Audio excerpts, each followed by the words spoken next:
Ya.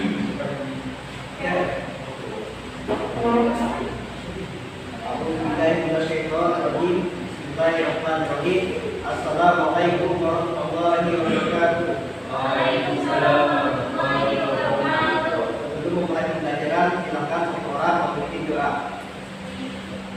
Sebelum memulai pembelajaran pada hari ini, perjalanan doa mulai. Doa selesai. Oke, baik, terima kasih. Sebelum memulai pembelajaran, saya kita perlu silakan simpan di kertas. Oke, baik ya. Pada hari ini kita akan belajar mengenai SKI. Nah, sebelum saya belajar tentang SKI, ada yang ingat materi minggu lalu membahas tentang apa? Ya, Bapak ingin menyampaikan sedikit kepada kalian. Jadi hari ini atau bulan ini adalah bulan suci Ramadan. Bulan suci Ramadan adalah bulan yang penuh hikmah, bulan yang penuh ampunan, dan bulan yang paling ditunggu oleh seluruh umat muslim yang ada di dunia. Karena pada bulan ini banyak sekali pahala-pahala yang dilakukan oleh Allah Subhanahu wa taala. Nah, di dalam Al-Qur'an sudah terjelas bahwasanya di dalam Al-Qur'an surah Al-Baqarah ayat 123 yang berbunyi, ya ayyuhallazina amanu kutiba alaikumusiyam kama kutiba alal ladzina min qablikum la'allakum tattaqun.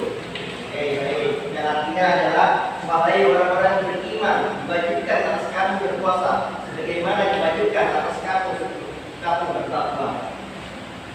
Oke, pada pagi hari ini kita akan membahas yaitu mengenai tentang geografi Sunan Kalijaga, dan kedua yaitu cara dakwah Sunan Kalijaga, dan ketiga yaitu jasa-jasa Sunan Kalijaga dalam penyebaran agama Islam. Baik, yang pertama yaitu geografi Sunan Kalijaga. Sunan Kalijaga merupakan tokoh Wali Songo dan ikut menegarkan agama Islam di Pulau Jawa.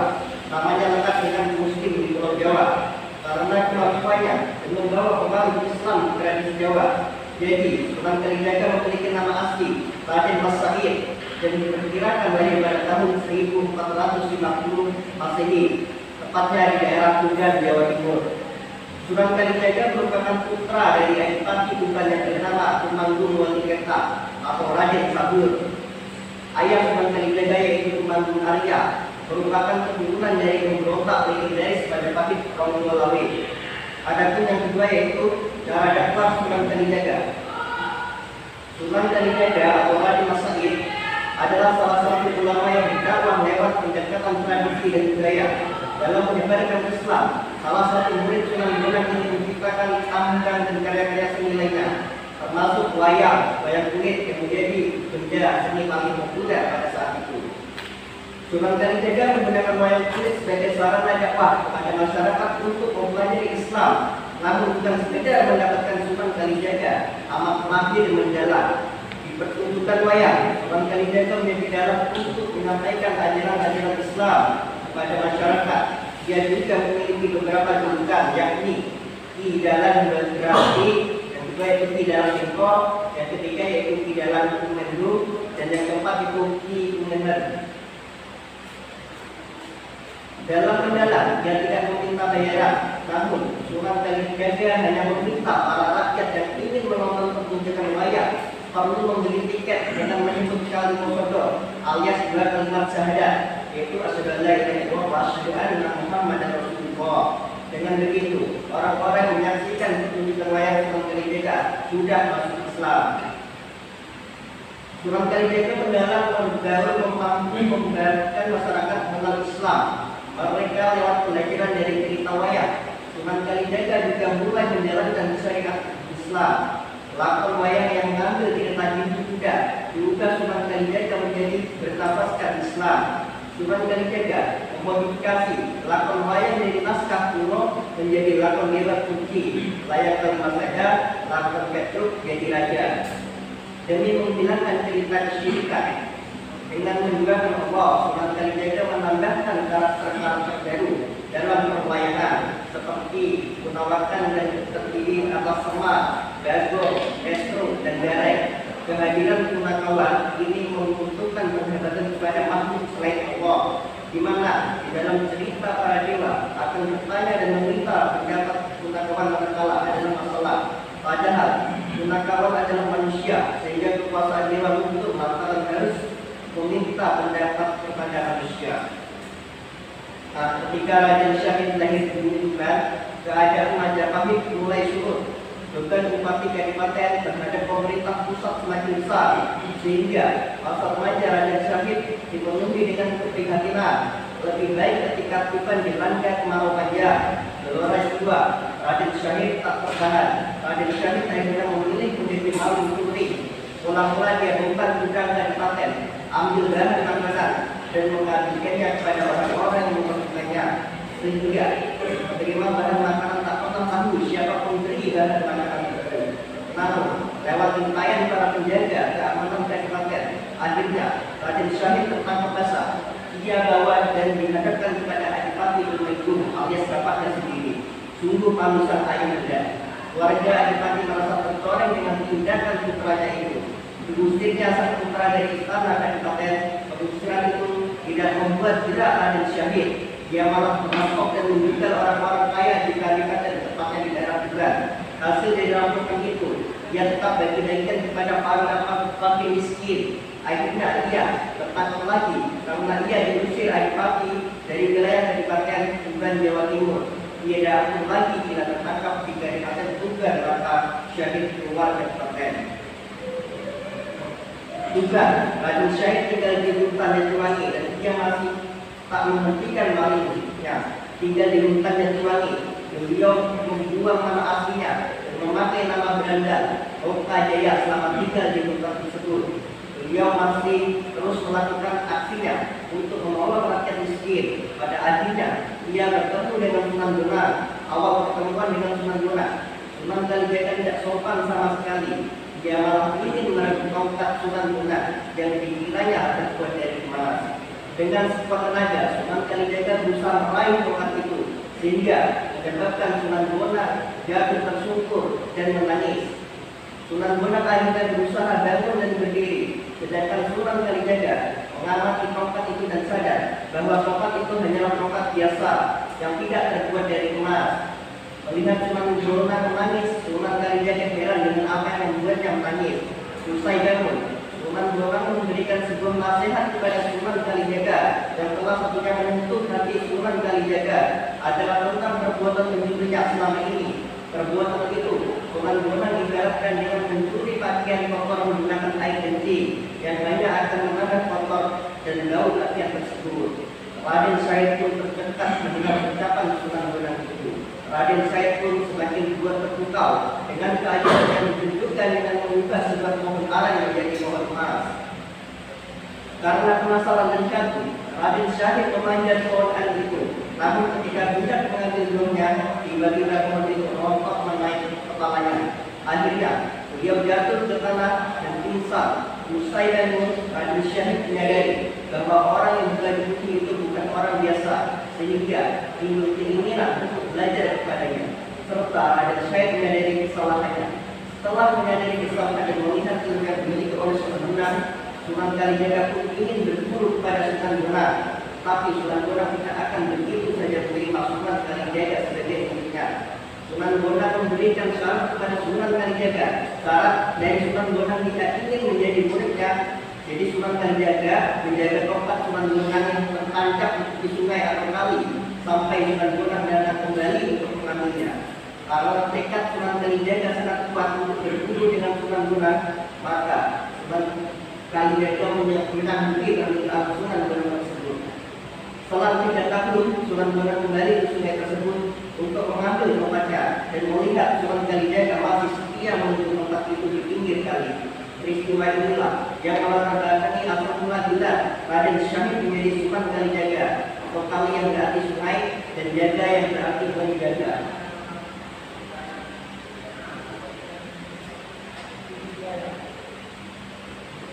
Jadi yang ketiga yaitu jasa-jasa Sunan Kalijaga dalam penyebaran agama Islam. Itu ada 4. Yang pertama yaitu sebagai dai, yang kedua yaitu sebagai ahli seni, yang ketiga yaitu membangun akhlak mulia, yang keempat itu mengamalkan amal ma'ruf dan nahi munkar. Jadi kita bahas yang pertama dulu sebagai dai.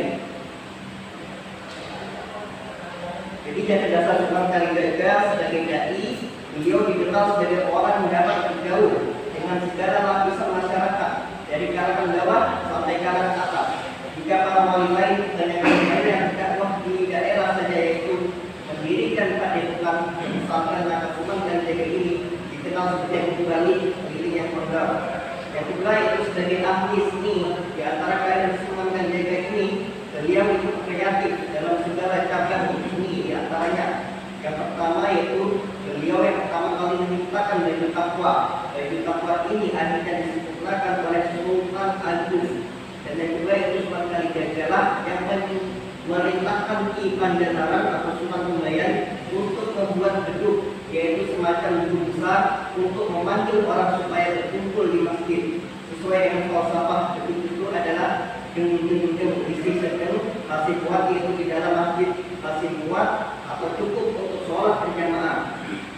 Dan yang ketiga yaitu gong, adalah ciptaan Sunan Kalijaga yang mempunyai falsafah mengajak orang masuk Islam, yang mempunyai bunyi jika gamelan itu bila dibunyikan bersama akan berbentuk suara kesatuan yang unik, yaitu tong ning tong tong kene hukum hukum dan yang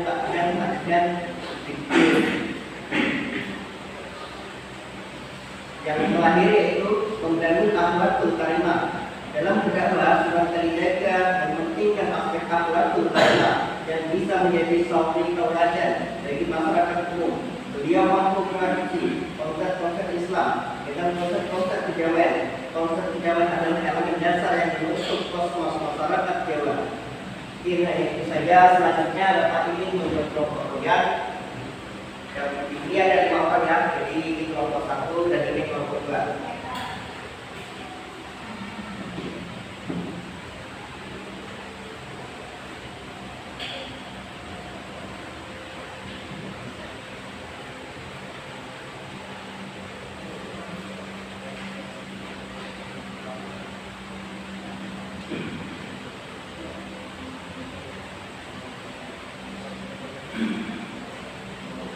Jadi Bapak beri waktu 5 menit untuk kalian mempelajari apa yang telah Bapak jelaskan tadi.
Oke, silakan diskusikan terlebih dahulu.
kelompok satu dulu. Izin bertanya Pak, apakah keterangan yang dihadapi Sunan Kalijaga Oke, baik, terima kasih. Jadi pertanyaannya yaitu apakah tantangan yang dihadapi Sunan Kalijaga dalam penyebaran agama Islam? Jadi karena pada zaman dahulu di Pulau Jawa masih kental dengan budaya Hindu dan Buddha, dan itu menjadi hambatan yang tersendiri bagi wali songo khususnya Sunan Kalijaga dalam menyebarkan agama Islam. Selain itu, banyaknya kerajaan Hindu Buddha di Pulau Jawa menjadikan agama Islam sebagai minoritas kala itu. Para raja dan pimpinan beberapa kerajaan kuat di Pulau Jawa menganut Hindu atau Buddha, sehingga rakyatnya itu masih beragama Hindu dan Buddha. Pada saat itu, agama Islam kurang populer di kalangan penduduk Pulau Jawa. Maka dari itu, Sunan Kalijaga menyebarkan agama Islam di Pulau Jawa. Mungkin itu jawaban dari kelompok satu. Ya, oke, kelompok dua silahkan. Ada yang bertanya? Oke, silahkan. Oke, dari kenapa Sunan Kalijaga berdakwah dengan wayang? Jadi kemungkinan besar bentuk wayang yang aneh tersebut sengaja dibuat oleh Sunan Kalijaga untuk memperkenalkan sejarah ajaran Islam kepada masyarakat Jawa. Dan kala itu masih memeluk agama Hindu dan Buddha. Cara itu terbukti menarik masyarakat Jawa yang masih mengenal animisme dan dinamisme untuk mengenal ajaran agama Islam. Oke, mungkin hanya itu saja ya. Bisa dipahami? Bisa, Pak. Oke, terima kasih. Mungkin hanya itu saja materi kita pada pagi ini. Sebelumnya silakan satu orang beri doa sebelum mengakhiri mata pelajaran. Sebelum mengakhiri pelajaran hari ini, pada kita berdoa. Doa saya. Oke, baik, terima kasih. Mudah-mudahan apa materi yang dapat dijelaskan pada pelajaran hari ini dapat kalian pahami, menjadikan kalian dalam menjalankan Islam itu sulit adanya dahulu ya. Dan kita sebagai masyarakat Islam terus melaksanakan ajaran-ajaran agama Islam. Sekian dari Bapak. Assalamualaikum warahmatullahi wabarakatuh. Waalaikumsalam warahmatullahi wabarakatuh.